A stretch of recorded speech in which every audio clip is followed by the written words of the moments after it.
Olá, pessoal, sejam bem-vindos a mais um episódio do nosso podcast, neste novo formato em parceria Medgo, Chama Clínica. Mais uma vez estamos aqui com essa equipe fabulosa, doutora Caroline Messeder, doutor Fabrício Dias. Um prazer mais uma vez ter vocês aqui e hoje com um tema super legal, né? Paulo, uma honra, obrigada por mais um episódio. E hoje nós vamos falar sobre dengue, um assunto em alta que todo médico precisa dominar. E principalmente no médico que está na emergência, né? Então, mais uma vez, obrigado, Paulo, pelo convite, pela estar aqui, a gente nessa parceria que iniciamos aí e vamos ter muita coisa legal pela frente. Promete. Promete muito. Vou dar um spoiler aqui, né? Parte dessa parceria é focada em urgência e emergência. Então, hoje esse tema é o tema mais palpitante da urgência e emergência, né? Na verdade, ela está na boca do povo, todo mundo está de olho aí, preocupado com a dengue, né?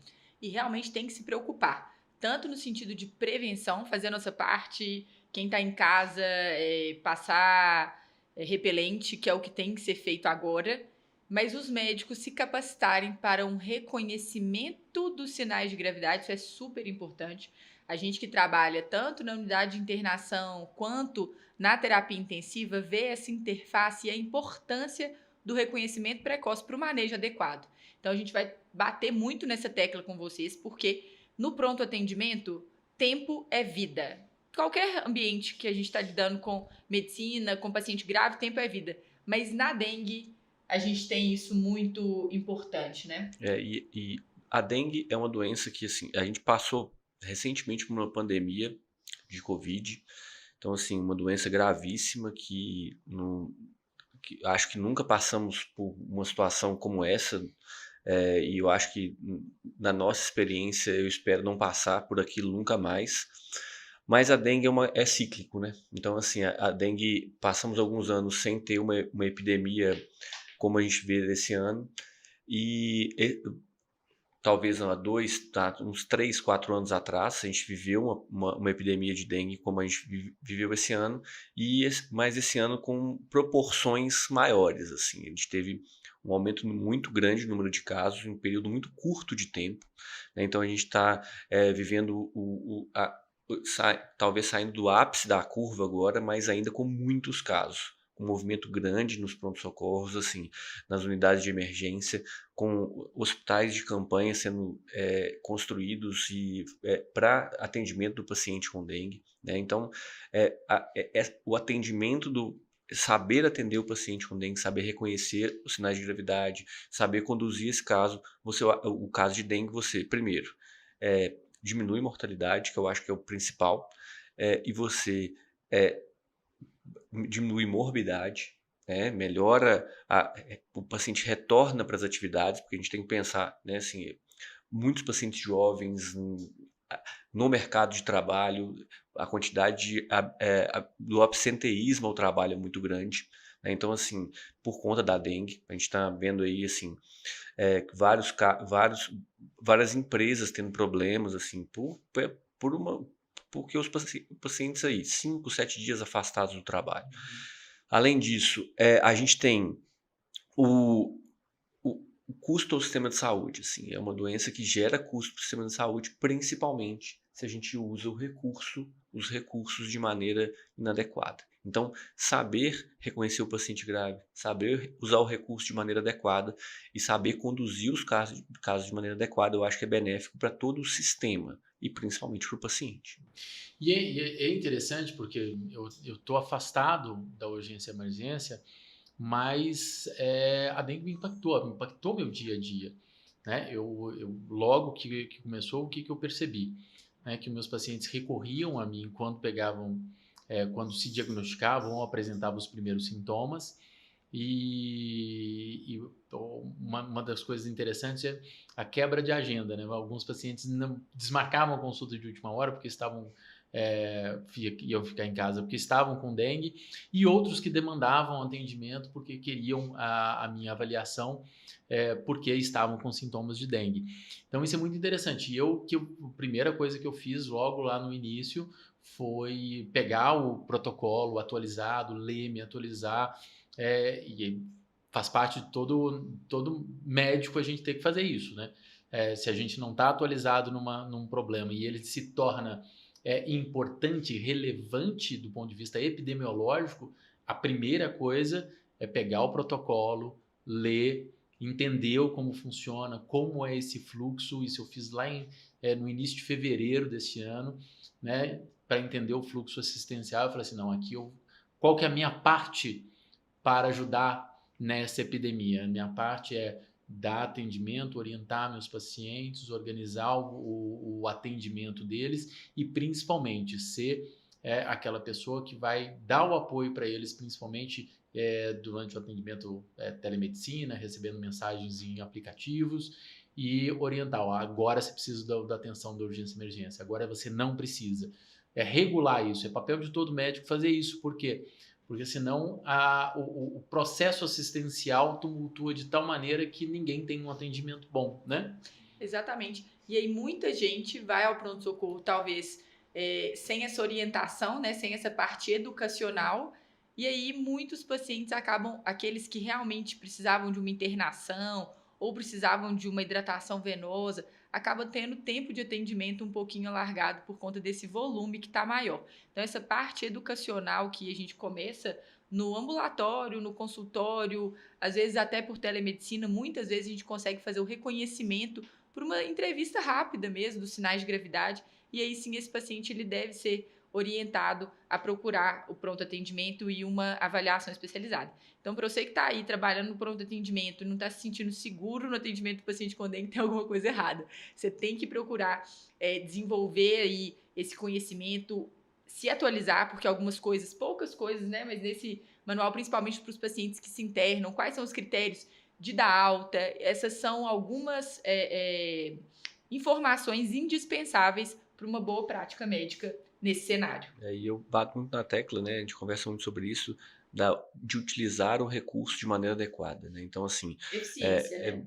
isso é fundamental dentro de um pronto-socorro, assim. Então, se eu tenho um fluxo de pacientes, um movimento muito grande, se eu não uso o recurso de maneira adequada, eu acabo impactando no atendimento dos pacientes que mais precisam, porque eu vou ter ali um grande número de pacientes que não precisavam estar ali, e aqueles que realmente precisam do atendimento, muitas vezes eles são, primeiro, conduzidos de maneira equivocada ou mesmo não tendo assistência que precisam. Então, assim, usar o recurso para quem precisa do recurso, eu acho que é fundamental. Então, assim, o nosso papel, até em se atualizar, em saber reler, estudar, se aperfeiçoar na avaliação desse paciente, eu acho que é fundamental para fazer o melhor para o paciente e também para o sistema, né? Com certeza. Exato. Antes da gente entrar na assistência direta, é até um tema que a gente não combinou, mas eu vou pedir para vocês comentarem um pouquinho. Vacina da dengue. Como que vocês perceberam ela? Como que foi a busca dos pacientes em perguntar as outras pessoas, né, no seu dia a dia, perguntar, devo vacinar, não devo vacinar? Como é que essa vacina, eu acho que vale a gente falar um pouquinho da prevenção, né, através da vacina. Com certeza, super importante. Muita gente até desconhecia a vacina lá no começo. A gente passou por várias fases, né, Fabrício? Assim, no começo, quando estourou e realmente aumentou o número de casos, muitos pacientes aflitos pelo número de pacientes graves ou por ter alguém conhecido que ficou internado mais grave. Então, isso gerou nas pessoas uma angústia e uma ansiedade e uma busca por informação. E aí, alguns nos procuravam o seguinte: essa vacina funciona mesmo? É o primeiro ponto. Funciona. É uma vacina com... A gente tem vários estudos e são vacinas que realmente tiveram um bom impacto. O detalhe a gente tem 2 doses e o tempo de imunização entre as doses é um tempo longo. São 3 meses, de 60 a 90 dias para a segunda dose. Então, esse tempo para a gente ter imunidade completa é um tempo um pouquinho maior. As pessoas... A gente teve um aumento muito grande pela procura da vacina lá no começo de janeiro, fevereiro. Isso foi caindo à medida que as pessoas já tinham conhecimento de que a previsão era que essa curva se achatasse aí ao começo de abril, e por causa desse tempo de imunização. Eu acho que o principal estudo da vacina da dengue foi publicado no início do ano, né? Então, Sim. assim, que o estudo é um estudo nosso, né, do Brasil, assim, que foi publicado na New England, então, que mostra a eficácia da vacina. Então, e como infelizmente acontece, a produção não acompanha a demanda, né? Então, assim, a gente teve uma demanda muito grande naquele início, quando eu acho que foi, que é onde é mais importante, como você disse, assim, a gente está, quando você está já no pico da epidemia, quando você está no número de casos mais alto, aquela vacina ela vai ser menos eficiente no sentido de prevenir em massa. Você pode se proteger, mas a proteção em massa eu acho que vai ser menor, né? Então, a ausência da quantidade de vacinas, da disponibilidade da vacina no início, eu acho que não teve tanto impacto nessa epidemia. E nem uma doença sazonal, né? Então, assim, não é igual, por exemplo, o Covid, que foi 2 anos, né? Com períodos de pico, mas uma doença de 2 anos de evolução, em que primeiro, a imunidade vinha mais rápido, realmente, a imunização seria mais rápido, e ela teve impacto a médio prazo. A da dengue é uma vacina super eficaz, sim, isso está comprovado, mas realmente a gente acabou que talvez para as próximas epidemias, para os próximos anos, a gente vai conseguir ter um impacto mais positivo, ver isso na prática, né? Esse ano eu acho que a gente ainda não viu. Tá? É importante a gente falar que é uma vacina de vírus atenuado, né? Isso. Então ela está indicada para pessoas entre 4 e 60 anos. 60 o limite porque não tem estudos com pessoas acima de 60 anos, apesar do que a gente viu que eventualmente, assim, por orientação médica, alguns pacientes acima de 60 anos utilizaram quando o juízo de avaliação médica permitia, né, a interpretação de segurança, e alguns pacientes utilizaram. E é importante, eu acho que é importante a gente falar, né? Realmente, assim, vacina é muito importante. Né? Então, não é porque a epidemia de dengue vai passar, né, que a gente deve esquecer dela. Não, fique de olho, quando tiver a oportunidade de vacinar, vacine, né? Porque vacina muda muitas histórias, né? A vacina mudou histórias ao longo do tempo, né, da história, histórias de vida que foram salvas porque as pessoas estavam vacinadas. Isso é importante, né? O Covid que o Fábio citou, ele é um grande exemplo, assim. Nós que trabalhamos no auge da pandemia, com pacientes graves, depois de 2 anos, quando a gente já teve um número maior de imunização completa, a gente vê até hoje o impacto benéfico disso. Número de internações menor, gravidade dos casos infinitamente menor, e alguns pacientes que a gente pega graves, que existe, né? Ainda assim, nós temos alguns casos de pacientes internados, o Covid está circulando, então é importante manter o calendário vacinal. Quando a gente vai pesquisar, muitas vezes o paciente não vacinou ou não estava com o calendário vacinal completo. Então, é muito importante esse ponto, Paulo. E assim, lembrando que a vacina da dengue, ela protege de sorotipos diferentes. Sim. Então, assim, a gente sabe que existe a circulação em diferentes épocas do ano, em diferentes anos, de sorotipos diferentes. Então, eu posso me proteger não só para essa. Então, eu concordo plenamente, Paulo, assim, vacine-se. Eu acho que, independente da época que você conseguisse ter acesso à vacina, vacine-se, tá? Então, assim, mas agora não tá, essa é uma impressão, né? Essa pessoa agora não tá tendo caso de dengue, eu não preciso. Não espere chegar vir os casos, vir uma nova epidemia para você se vacinar. Se proteja antes, né? Então, assim, por mais que mas você não tem certeza de qual sorotipo vai ser a próxima epidemia, mas esperar para pagar para ver, eu acho que a gente tendo o recurso, tendo a disponibilidade da vacina, eu acho que é muito importante, sabe? Então, e a gente está falando de dengue, eu não vou deixar desviar muito, mas é porque eu viajei essa semana e um dos anúncios, né, da Anvisa no aeroporto era sobre a necessidade de vacinação para sarampo, né, porque temos aí uma ameaça de aumento de casos, então é importante. Sim, se você tá assistindo o podcast, não é médico, que pode estar interessado no tema, não tenha dúvida, a vacina funciona, são eficazes e seguras. Né? E se você é médico, está assistindo e tá achando estranho a gente falar de vacina ou não acredita em vacina, provavelmente você está no podcast errado. Então vamos lá. Voltando então no pronto-socorro. Hoje o número de atendimentos de pacientes com suspeita de dengue é muito grande, né, Carol? Então, como identificar clinicamente essa suspeita para que, de uma maneira assim, prática, objetiva, porque quando a gente está em situações em que o aumento do volume do atendimento de pronto-socorro é muito grande, a gestão do tempo de atenção ao paciente é importante. Isso não significa atender rápido, mas você ter um roteiro organizado de atenção ao paciente para que em poucos minutos você consiga acolher, compreender e fazer esse diagnóstico clínico é fundamental, né? Fundamental. A gente gosta muito de falar sobre sistematização do atendimento. Então, o primeiro passo é eu identificar os sinais e o caso suspeito. Só vou fazer isso se eu sei. Então, aí é a base da nossa prática, que é o conhecimento. O que é um caso suspeito? Febre mais 2 ou mais sintomas. E aí, nos sintomas cardinais, a gente tem cefaleia, dor retroorbitária, mialgia, prostração, hiporexia, artralgia, que também pode ser comum, náuseas, vômitos.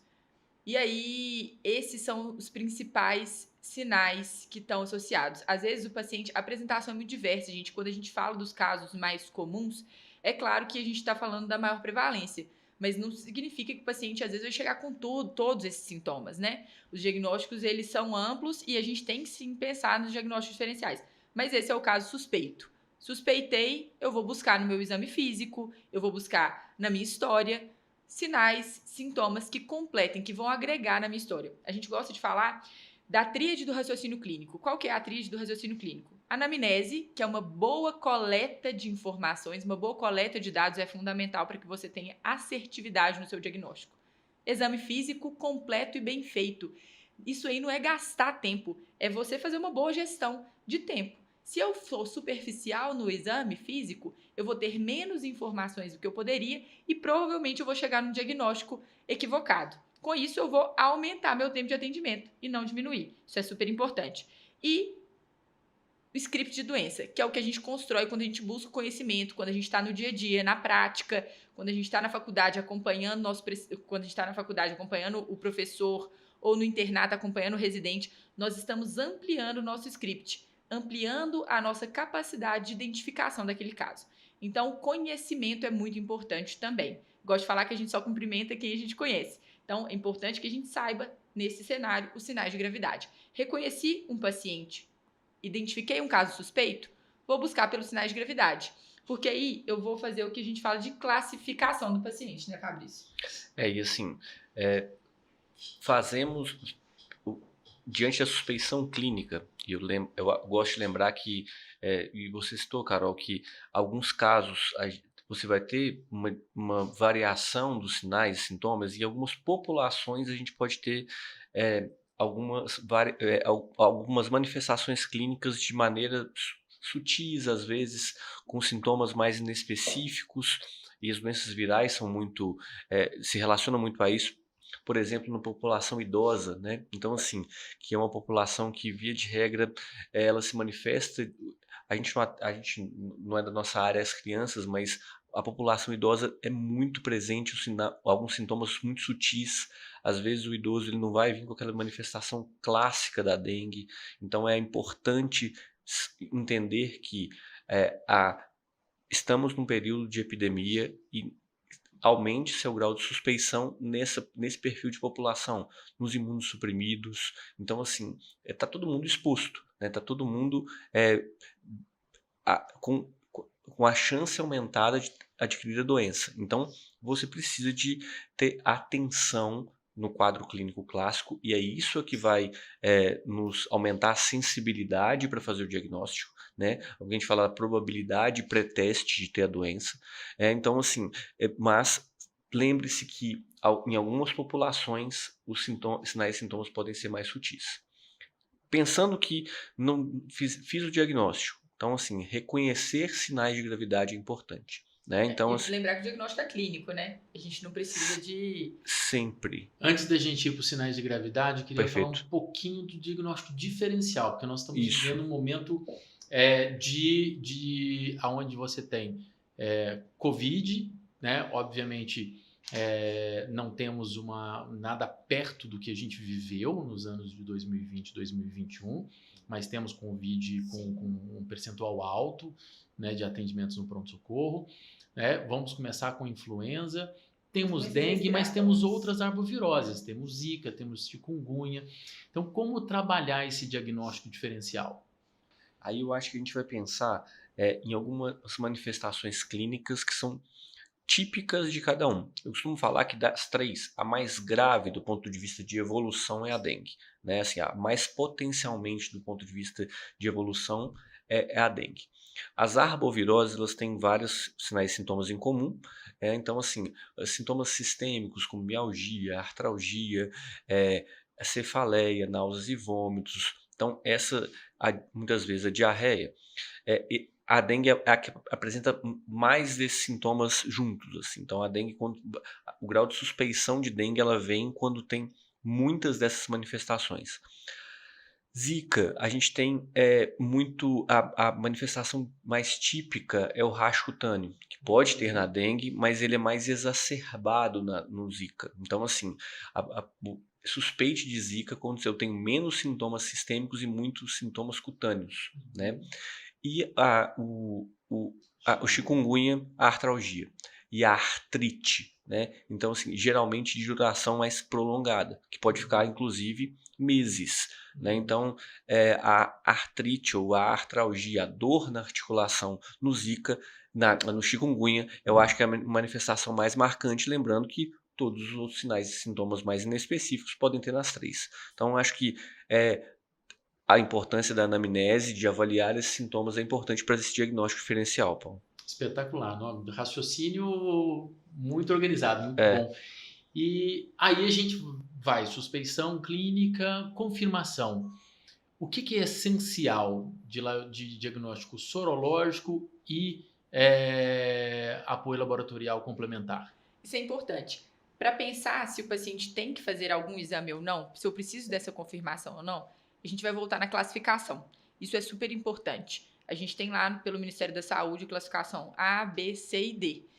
O grupo A não vai precisar de nenhum exame. Então, para esse grupo, até pensando em gestão de recursos, esse é o paciente que eu vou identificar os sinais, vou identificar a suspeição, ele não tem comorbidades, esse doente, prova do laço negativa, então vou procurar ativamente os sinais e sintomas de gravidade, vou perguntar isso para o paciente, eu não posso esperar que ele me conte isso, eu tenho que perguntar ativamente. Se não tiver, grupo A. Tudo negativo, então prova do laço negativo, paciente sem comorbidade, grupo A. Esse paciente, ele pode ser orientado e muito educativo e tranquilizador para o paciente quando ele já sabe o que esperar. Então, se o paciente está e aí faz muita diferença conhecer a história natural da doença, a temporalidade. Isso conforta o paciente. Saber que quando você está no D3, você ainda pode ter febre até o D5. Do D5 ao D7 podem começar os sinais e sintomas. Isso é na maioria de gravidade. Isso na maioria das vezes é o que acontece. A partir do D8, a gente já tem uma curva de melhora. Não quer dizer que nós vamos engessar todo mundo nessa receita de bolo, mas quer dizer que a maioria dos pacientes se comportam assim. E aí a gente tranquilizar aquele paciente que está num D3, que está esperando uma melhora rápida, em 48 horas não ter mais febre e melhorar, ele fica assim, não, tudo bem, posso ter um longo caminho pela frente e vou me atentar a isso. Esse paciente procura, via de regra, menos o pronto-socorro, porque ele já sabe o que ele está esperando, ele já sabe o que ele está procurando. Se ele tiver náusea, é normal. Se ele tiver vômito, diarreia, é normal. Então, essa parte educativa é muito importante. E aí, no paciente grupo B, gestantes, pacientes com comorbidades ou pacientes que não têm nenhum dessas comorbidades ou que não são gestantes, que não têm nenhum fator de risco, mas que tem prova do laço positiva. Então, esse é o grupo B. Aí, no grupo B, via de regra, a gente precisa de exames para entender como é que está o hematócrito e aí a avaliação mais importante laboratorial desses pacientes é o hematócrito, para a gente saber da hemoconcentração, e plaquetas, que também a gente sabe que a dengue cursa com plaquetopenia e que essa plaquetopenia ela pode ser precoce e muitas vezes ser um fator a mais de risco para o doente. Isoladamente, não é um critério de gravidade, mas é um fator que a gente acompanha e que deve ser monitorizado nesses pacientes. Um comentário, Carol, que eu achei muito, muito interessante você ter começado a análise do hemograma para dengue falando do hematócrito e não da plaqueta. Porque realmente o raciocínio nosso é dengue e plaqueta. Né? Mas o marcador forte é o hematócrito, E o que muda a nossa conduta é o hematócrito. A plaqueta, ela testa a nossa ansiedade, né? A gente fala assim, meu Deus, chegou um idoso no D3 com plaqueta já de 40 mil, a gente fica ai, ai, ai. Mas é, na maioria das vezes, uma conduta expectante. É tranquilizar o paciente, vigiar os sinais de gravidade, as indicações de transfusão, a gente vai até falar sobre isso, que são restritíssimas. É mais tranquilizar o paciente do que intervir. O hematócrito não. O hematócrito é um marcador, inclusive, para acompanhamento de como é que está a nossa ressuscitação volêmica. E aí, nessa observação das plaquetas, Paulo, assim, a gente tem como existia, e os protocolos anteriores, eles valorizavam mesmo as plaquetas, Sim. assim, existia o conceito que não existe mais, né, de dengue hemorrágica, né, agora a dengue são os grupos, né, então, assim, os grupos o conceito de dengue hemorrágica, isso não existe, né, assim, mais, né, isso é um conceito que está sedimentado na cabeça das pessoas, assim. E que plaqueta baixa é igual a dengue hemorrágica. Exato, assim, então, assim, eu falo que muitas vezes nosso papel, e é fundamental, principalmente o médico do pronto-socorro, né? Então, assim, o médico que está na unidade de emergência, ele tem que tranquilizar o paciente. E a pessoa chega com aquele estigma ali, que olha, minha plaqueta está baixa. Hoje mesmo eu recebi uma ligação de um colega, um neurocirurgião, que, Fabrício, meu paciente do consultório acabou de me mandar um hemograma aqui, ele está em D9 de dengue, ele fez esse hemograma na sexta-feira, saiu o resultado, ele me mostrou só hoje, ele estava com 30 mil plaquetas, o que eu devo fazer? Perguntei, como que o paciente está? Não tem nada. Eu falei assim, então você não vai fazer nada. Mas como nada? Eu falei, não vai fazer nada. Eu falei, você vai operar ele agora? Aí ele tá assim, não, ele tá ótimo. Eu falei assim, então você não vai fazer absolutamente nada. Então assim, você vai só pedir para ele, se você estiver muito preocupado, daqui a alguns dias você vai repetir esse exame. Então assim, o leigo, até muitas vezes alimentado por nós, ele vai dar muito valor por um dado do exame que tem hoje pouco valor. E o mais importante é o hematócrito, né? E aí, pensando nisso tudo, a gente tem essa parte, de novo, de orientação do paciente, de segurança. Numa consulta, no pronto atendimento, você vai atender, às vezes, o paciente grupo A, é você munir ele de informações para ele se sentir seguro de que ele não precisa do hemograma. Porque ele vai querer. Ele, para se sentir seguro, doutor, mas pede um hemograma para eu ver como é que tá minha plaqueta. E aí a gente vai orientar e mostrar para ele como é que é. Isso é muito valioso para a gente pensar em gestão de recurso, gestão do nosso serviço e organização do plantão. Isso é fundamental. Para quem está aí atendendo no pronto-socorro, são pontos, a sistematização do atendimento é uma delas, são pontos fundamentais para que você consiga dominar e gerenciar adequadamente o seu plantão. Pensando na classificação, então, grupo A e grupo B a gente já falou, grupo B, pedimos exame, hemograma. Esse paciente, a gente vai avaliar os sinais de desidratação e como é que tá, e podemos começar uma hidratação venosa até sair esse hematócrito, e de acordo com o hematócrito, a gente vai otimizar a fluidoterapia e ver se esse paciente está conseguindo. O que seria nesse grupo B aí um sinal, um ponto de atenção para esse paciente virar grupo C? Se ele não estiver conseguindo ingerir líquidos via oral. Então, muitas vezes o paciente está bem, até assim, não tem nenhum sinal a mais de gravidade, mas a incapacidade de hidratação oral é um ponto que coloca esse paciente no grupo C. É um fator de risco. Então, isso é um ponto aí que merece atenção, que às vezes o paciente vai para casa e é aquele paciente que volta depois para ter que internar, porque não conseguiu hidratar adequadamente. Então, e até Paulo deve ter vivido isso até nos próximos pacientes do consultório, assim, o grupo B é a hidratação supervisionada, né? Sim. Ele pode virar grupo A, estou supervisionando a hidratação via oral naquele paciente numa observação no pronto-socorro, e esse paciente tolerou a hidratação via oral, eu posso estar orientando o paciente na casa dele. Então, assim, ele está hidratando o seu paciente do consultório, por telemedicina, ou mesmo te informando, ele, olha, doutor, eu estou conseguindo me hidratar, ótimo, você está em segurança. Não, eu não estou conseguindo me hidratar, comecei a vomitar, estou tomando pouca quantidade de líquido, não estou tolerando. nesse caso, eu acho que aí esse paciente migra, sai do grupo A, né? Ele vai transitar do grupo B para o grupo C, que aí é o suporte no paciente. A hidratação aí sim, não é só oral, mas ela sim, a maior parte dessa hidratação é venosa. Então, e aí esse paciente precisa de manter uma observação internado. Então, assim, é aí que a gente vai usar o recurso hospitalar, né? Esse paciente não pode ser liberado para casa, porque a chance desse paciente ter uma deteriorização clínica em casa é muito grande. Então, assim, no paciente que não tolera, a gente falou o primeiro critério, né? Paciente que não tolera hidratação via oral. Esse é um critério. E aí os outros sinais e sintomas de alarme, né? Então, assim, que a dor abdominal de forte intensidade, os vômitos incoercíveis, redução do volume urinário. É importante caracterizar isso para o paciente, orientar o paciente do sinal de alerta. Olha, você tem que. E os pacientes escrevem isso muito bem. Assim, a gente estava com um paciente recentemente internado, que o paciente, olha, fiquei 12 horas sem urinar. Então, assim, isso é uma coisa importante. Assim, então, isso não é nem um pouco fisiológico. Se você está com dengue, não tá urinando, isso é um sinal de alerta. Isso tem que procurar o pronto-socorro, e o médico precisa internar esse paciente como grupo C, né? Então, assim, sangramentos graves, né? Então, assim, a gente tem epistaxes volumosas, gengivorragias importantes, hematêmesis a gente já teve, melena a gente já teve, Às vezes né? até metrorragia, um paciente que está com fluxo alterado, né? Isso, Até com impacto na exatamente. hematimetria. Então, são vários...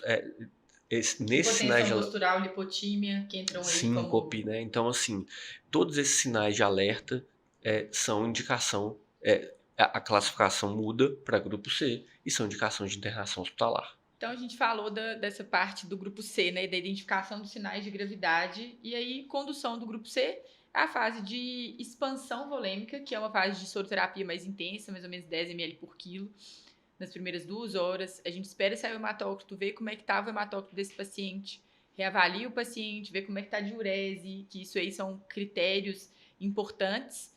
E pode passar para a primeira fase, que é essa é a fase da expansão, e aí dentro da segunda fase, que é a fase da manutenção, a gente também tem primeira e segunda, que vai depender do número de horas que a gente objetiva ali. Então, na primeira fase da fase de manutenção, a gente tem mais ou menos 25 ml por quilo em 6 horas. E aí, na segunda fase dessa fase de manutenção, mais ou menos 25 ml por quilo também, mas em 8 horas, um tempo maior. Isso para a gente restaurar a volemia desses pacientes, porque a gente sabe que isso aí está na base fisiopatológica dos sintomas e dos sinais de alarme.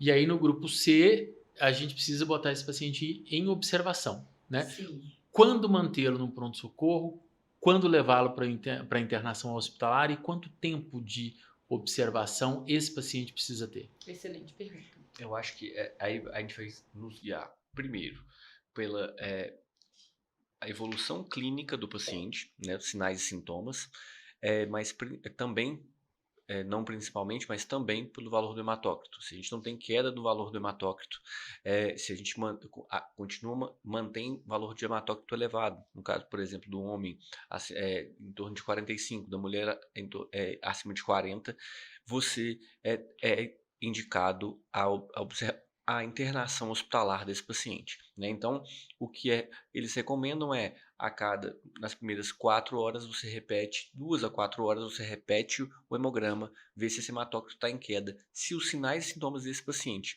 estão melhorando, esse paciente, muitas vezes, ele pode até ser liberado do pronto-socorro. O que raramente acontece, porque o que a gente tem visto muito é o paciente se internar por a incapacidade de hidratação via oral e pelas náuseas e vômitos, né, de intensos. Então, muitas vezes, isso vai demorar em torno de umas 24 até 48 horas para se resolver, a depender da época da dengue que ele está, no dia dos sintomas que ele iniciou. Então, se o paciente está numa fase muito inicial, no terceiro dia, no quarto dia de sintomas, a gente vê que ele demora um pouco mais para melhorar do que aquele paciente que está no sétimo, oitavo dia, né? Que ele vai, o quadro viral está se resolvendo, né? Assim, a resposta imune ela está menos exacerbada e a pessoa vai saindo daquela fase de maior inflamação ali, vai melhorando. Então, a depender da época do que o paciente está, a internação vai ser mais curta ou mais longa. Via de regra, que a gente tem visto na prática em torno de 48 horas de internação. É o Então, que o paciente bastante para fica perceber isso. para o paciente ter incremento, melhora dos sintomas e ser liberado para casa. E lembrar também que a gente vai direcionar a propedêutica de acordo com a clínica do paciente. Então, a gente fala muito do hematócrito, da plaqueta, né? Então, do hemograma como um pilar aí da gestão desse paciente. Mas, se o paciente tem dor abdominal, lembrar também de pedir transaminases, pode ter uma hepatite, isso pode acontecer. Então, é orientar, identificar o que é normal dentro dessa anormalidade. A gente tem uma colecistite alitiásica na dengue, isso é muito comum, então é um quadro reacional que não tem nenhuma conduta cirúrgica a ser feita e muitas vezes os pacientes que estão com quadro de dor abdominal importante, que têm alterações, eles vão para o exame de imagem porque a gente tem que lembrar dos diagnósticos diferenciais. Então, eu acho que uma mensagem também é para a gente saber identificar o quadro suspeito, identificar os sinais ali, os sinais dos exames laboratoriais que vão corroborar a nossa hipótese, plaquetopenia, leucopenia, mas estar também com isso em mente dos diagnósticos diferenciais. O paciente com dengue, ele também pode ter uma apendicite, ele pode ter outro quadro associado. Então, é importante se assegurar de que não tem nada a mais e muitas vezes o recurso de imagem ele vai ser útil para isso. Isso é importante. E lembrar que nesse processo aí, você estava falando, eu me lembrei de um caso que chegou para mim, né, de uma adolescente de 17 anos que estava com sintomas, mal-estar, febre, um pouco de prostração e estava com dor de garganta e estava com elevação de transaminases, né? E aí, é dengue, não é dengue? Eu falei assim, é uma hepatite. Eu falei, não, isso é mononucleose. Pede a sorologia, tava lá. Então, a gente lembrar que essas doenças que eventualmente não são epidêmicas, né? Elas estão aí e a gente tem que estar alerta para isso. Tem que ter o diagnóstico diferencial. Eu acho que é fundamental, né? A gente entender que os quadros virais, eles são de manifestações diversas, assim, muito inespecíficas muitas vezes. Tem vários vírus que vão dar sintomas muito parecidos e é importantíssimo você fazer esse diagnóstico diferencial. E aí essa transição CD, esse que é assim, é aquele quadro que todo mundo teme, né? Exatamente. Processo evolutivo e aquele que já se manifesta com um mais alto grau de gravidade. E aí, muitas vezes, esse paciente pode evoluir rápido. Então, assim, diante dessa evolução rápida de gravidade, então a gente precisa de ter muita atenção e aí identificar o paciente grave. Então, assim como a gente fala em várias síndromes clínicas no pronto-socorro, na emergência, diante de um paciente com dengue, com sinais de gravidade e de hipoperfusão tecidual. Então, assim, o D é o choque da dengue, né? Então, muitas vezes esse paciente vai vir com manifestações que são sinais e sintomas de choque, né? E não necessariamente é uma hipotensão, né? Pode vir acompanhado de hipotensão, né? Mas ele tem sinais de hipoperfusão. E quais são eles? Alteração do nível de consciência, no exame físico, lentificação da perfusão tecidual capilar, né? Tempo de enchimento capilar elevado, redução do volume urinário, tá? Então, pele fria, pulsos finos, isso são todas alterações que a hipotensão pode estar presente ou não, lembrando de hipotensão relativa. No paciente hipertenso, muitas vezes ele não vai vir com 80/40 de pressão, 60/40. Muitas vezes o paciente convive com uma pressão de 15/9, ele chega para você com 10/6 de pressão. Ele está hipotenso, ele não convive com aquela pressão. Então, assim, pesquise sinais de gravidade, né? Pesquise sinais de hipoperfusão e diante desse paciente, a classificação da dengue não é dengue C, é a classificação D, é o choque, ou o que todo mundo chama de choque da dengue, né? E isso pode evoluir muito rápido se não abordar de maneira correta. E aí a condução adequada desses pacientes é na UTI. Então, até grupo C, o grupo C habitualmente interna, a gente pode fazer o manejo desse doente tranquilamente na unidade de internação, Agora, com os sinais de choque, e aí a gente tem que ser precoce e existem ferramentas para detecção desses pacientes. Então, dominar ali o que é sinal no beira-leito de hipoperfusão tecidual, a gente consegue muitas vezes perceber esse paciente que já tem sinais de hipoperfusão antes mesmo de ficar hipotenso. A hipotensão é até uma manifestação tardia do choque, não necessariamente vai ser a primeira. E conduzir e direcionar esses pacientes para o local adequado. Então, tá no pronto-socorro, viu um paciente potencialmente grave, identificou o sinal de gravidade, é um dengue de CTI, né? Eu acho que e como conduzir esse caso, né? Como conduzir o paciente do grupo D. Aqui a expansão volêmica ela é muito mais vigorosa. Então, assim, aqueles 25 ml por quilo em 4 horas, aqui é 30 ml por quilo no máximo em 3 horas. Né? Então, assim, aqui é ressuscitação do choque mesmo. Tá? Então, assim, esse paciente vai receber uma infusão volêmica maior. E aí, a gente vai até sobrepor aqui um pouquinho. Então, assim, porque muitas vezes lembrar que a população que pode ser afetada por esse quadro é uma população que muitas vezes ela não vai tolerar essa quantidade de volume. Então, assim, diante de um paciente dessa gravidade, sempre e esse é um doente que eu vou ficar do lado do paciente. Eu vou tratar ali com toda atenção e todo cuidado, porque eu vou fazer o volume e vou ver, olha, tá indo bem, tá tolerando. Vou fazendo e vou infundindo e vou sempre testando, né? A gente fala do conceito de fluido tolerância, né? Então, assim, ele pode ser responsivo ao volume, mas ele pode não tolerar o volume. Então, assim, pode ser, por exemplo, necessário, e muitas vezes droga vasoativa mesmo, noradrenalina, monitorização invasiva, para ter esse controle fino do tratamento e uma reversão rápida daquele quadro clínico. Então, diante do paciente grupo D, assim, esse paciente ele tem que ser observado no ambiente de terapia intensiva, ele precisa de estar na sala de emergência do pronto-socorro com o médico do lado dele. E monitorizado, né? O tempo inteiro, assim. Perfeito. Então, seja monitorização invasiva ou não, ele tem que estar monitorizado. Identificado, então, o sinal de gravidade dengue D, deve ir para a sala vermelha, a sala de urgência, monitoração, né, completa e o médico do lado. Né? E a expansão, eu acho que traduzir para volume objetivo, nós estamos falando de 2 a 3 litros em 3 horas para esse paciente, para ressuscitação volêmica. Exato, né? É vigoroso mesmo. Se o paciente tolerar, é isso que ele vai receber. Então, assim, Perfeito. Gente, para a gente finalizar, eu queria que vocês colocassem para a gente quais são os principais pontos que seriam as perdas de oportunidade mais frequentes que têm sido observado e que a gente não pode deixar de ter atenção em cada um desses quadros, principalmente dengue do tipo C e D. Acho que orientação adequada, importante, tá? Para o paciente, principalmente grupo A e B.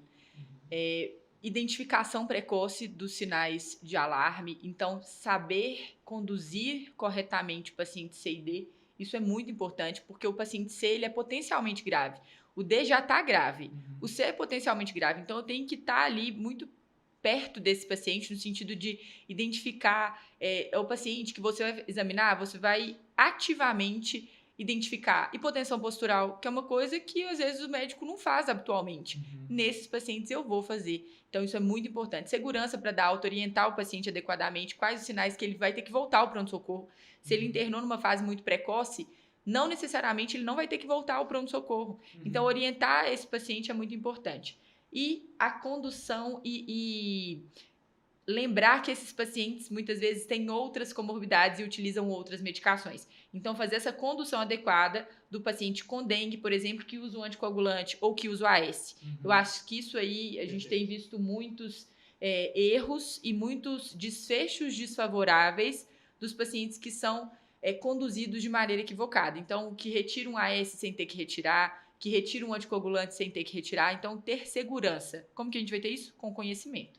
E aí, acho que tem os cortes que a gente vai colocar para cada uma dessas situações. Me parece que assim, o D ele é um desafio de manejo, né? Mas a dengue C me parece o grande desafio clínico de de tomada de decisão, Sim. planejamento terapêutico, porque esse o paciente com dengue D, ele já está grave, né? Como você falou. Então, o manejo da gravidade é o desafio. Mas o manejo clínico, aquele que exige raciocínio clínico, tomada de decisão em tempo adequado, é realmente paciente com dengue C, né? Eu acho que e aí a gente volta na tecla do reconhecimento, né, Paulo? Assim, para reconhecer, eu preciso estar ali perto, assim. Então, quando a gente fala de ter as ferramentas é conhecimento, o estudo do protocolo, a vivência do dia a dia, mas principalmente estar perto do paciente. É avaliar, reavaliar, é ter no ambiente do pronto-socorro esses momentos e ferramentas para você identificar esse paciente, que realmente é um desafio. Então, muitas vezes, numa época de epidemia, a maioria, obviamente, dos casos são de grupo A ou B. Então, eu não posso esquecer e subestimar a gravidade da dengue. Então, assim, quando a gente relaxa, né? Então, a gente baixa um pouquinho a guarda, passa um paciente. Então, assim, a gente tem que refinar nossas formas de reconhecer o paciente, principalmente grupo C, que eu concordo que o D muitas vezes ele vem escancarado, assim, ele vem mas muitas vezes a gente transforma um paciente C num paciente D por não reconhecer ou por não conduzir um paciente C como ele deveria ser conduzido. Então, assim, refinem a forma de reconhecimento, tenham atenção na forma de reconhecimento, porque eu acho que esse é o desafio clínico principal. E fundamental no grupo D, embora esse paciente, o local de condução mais adequado seja a UTI, quando você receber esse paciente, faça a expansão volêmica adequada, faça a sua parte adequadamente. A gente não vai delegar o cuidado desse paciente, né, e entregar esse paciente de uma maneira inadequada na UTI. Embora a gente tenha vários lugares que a vaga do CTI sai rápido e que você consegue ter a segurança do manejo adequado na UTI, você tem que fazer a sua parte, conduzindo adequadamente, fazendo o manejo inicial desse paciente até que ele seja transferido. E muitas vezes, se você já fez a expansão, o paciente continua hipotenso, comece na hora, por exemplo, até no periférico, a gente tem isso já bem estabelecido. Se você não tem uma via, uma forma de colocar o central, se isso não está acessível, o seu paciente continua hipotenso com sinal de hipoperfusão, a despeito de uma ressuscitação volêmica adequada, é preferível, isso a gente já tem embasamento científico para falar, preferível que você comece uma hora, claro que adequadamente, seguindo todas as orientações, uma dose mais diluída, procurar não fazer em extremidades, não fazer em região de dobra, um gel mais calibroso, para você evitar as complicações relacionadas a isso, mas que é desejável você até levar um paciente outro dia, né, para UTI usando. Não, sim, e assim, não atrase o seu tratamento com a desculpa da falta do recurso, né? Então, assim, não tenho tal coisa, eu não vou fazer isso, assim, se adapte também. Faça o melhor com os recursos que você tem. Exatamente, assim, sempre o melhor. Então, a gente precisa nunca tome a conduta, olha, eu tenho aqui o recurso, mas eu não tenho a ferramenta adequada, a melhor ferramenta que eu tenho aqui agora é essa, usa essa ferramenta para você fazer. E pensando na suspensão da AS e anticoagulante que a gente comentou. Aí sempre você tem que pensar o porquê a pessoa usa a medicação, né? Então, assim, hoje o uso de AS é indicado para profilaxia secundária, muitas vezes esse paciente já teve um evento, seja ele neurológico ou cardiovascular, por exemplo. Então, se esse paciente usa um antiagregante plaquetário, ele só vai ser suspenso se a plaqueta começar a cair bruscamente abaixo de 50 mil. Mesmo assim, naquele paciente que teve uma síndrome coronariana recente, tem um stent recente, se ele usa dupla antiagregação, você pode até tirar um dos antiagregantes. Mas um deles vai ficar mesmo com as plaquetas mais baixas, né? Se o paciente é anticoagulado, a gente só vai suspender a anticoagulação se a plaqueta cair abaixo de 5 mil. Então, a monitorização das plaquetas nesses pacientes, esse paciente é um grupo que sim, a gente vai valorizar muito as plaquetas, que a gente tanto falou aqui, 50 mil plaquetas, tá? 50 mil plaquetas a gente suspende o anticoagulante. Então, esse é o grande corte, assim. Eu acho que uma outra dúvida que é hemotransfusão, se o paciente tiver sinal de sangramento, aí tem que lembrar das indicações de transfusão de plaqueta, né, habituais. Mas no paciente com dengue, se ele tiver sangramento, que é o que a gente vai transfundir, não só direcionado para plaqueta, o que é uma ansiedade, né? Às vezes o paciente está com 8.000 plaquetas e o valor isolado, sem ausência de outros critérios, não é indicação de transfusão de Se o plaqueta. paciente não está sangrando, ele não precisa transfundir. Bom, gente, muito obrigado pela participação. Assim, tenho certeza que se alguém acompanhou, estava inseguro no tratamento da dengue, não está mais, porque aqui não assim, é muito interessante quando a gente vê pessoas que estão envolvidas na prática, né, que vivenciam o dia a dia e conseguem passar além do conhecimento, aquelas nuances, peculiaridades, né, que são um ponto diferencial entre um bom atendimento e um atendimento protocolar, né? Então, muito obrigado mais uma vez por dividir esse conhecimento com a gente, por estar aqui em mais esse podcast e por estarmos nessa parceria. Foi muito legal, gente. Um prazer, até a próxima. Eu estou esperando o próximo tema, o próximo podcast para a gente conversar, que o papo está muito bom aqui. Obrigado, Paulo. Tá joia. Obrigado, gente. Abraço, pessoal.